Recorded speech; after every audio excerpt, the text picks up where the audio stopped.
FCRA అంటే foreign contribution regulation act, విదేశీ విరాళాల నియంత్రణ చట్టం. ఎవరికి విదేశీ విరాళాలు తీసుకోవచ్చు, ఎవరు తీసుకోకూడదు అన్నట్టు ఆ చట్టం ఉంది.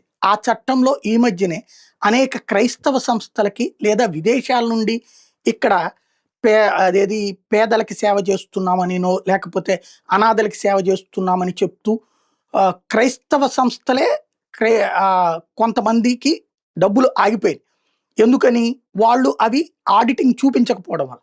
ఆడిటింగ్లో చూపించిన వాళ్ళకు వచ్చినాయి, కానీ మత మార్పిళ్ళు చేసే వాళ్ళకి లేదంటే ఆడిటింగ్ లెక్కలు చూపించడానికి ఇంట్రెస్ట్ చూపించిన వాళ్ళని యాజ్ పర్ నామ్స్ ఏంటంటే అట్లా వచ్చిన డబ్బులు పూర్తిగా దానికే వినియోగించాలి. అలా కాకుండా వేరే వాటికి మళ్ళిస్తే అది చట్ట ప్రకారం నేరం కాబట్టి అవి చూపించట్లేదు.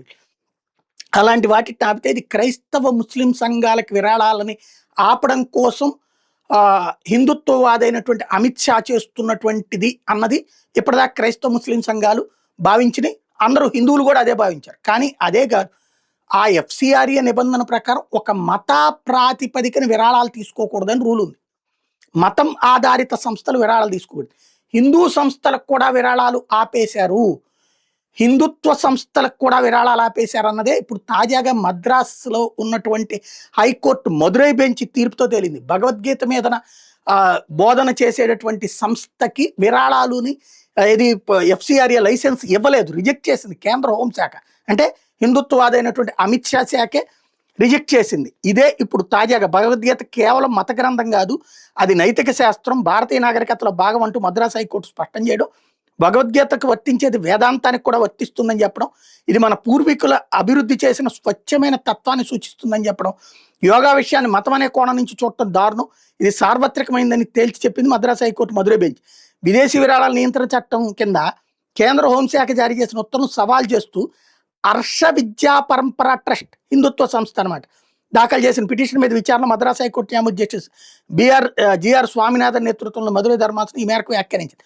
ముందస్తు అనుమతి లేకుండా విదేశీ విరాళాల నిధులు స్వీకరించడం, సంస్థ స్వభావం మతపరమైనదిగా కనిపించడం, అంటే హిందుత్వ మత సంస్థగా వంటి కారణాలతో 2021లో అంటే అమిత్ షా హోంమంత్రిగా ఉన్నప్పుడే ట్రస్ట్ రిజిస్ట్రేషన్ దరఖాస్తును హోంశాఖ తిరస్కరించింది.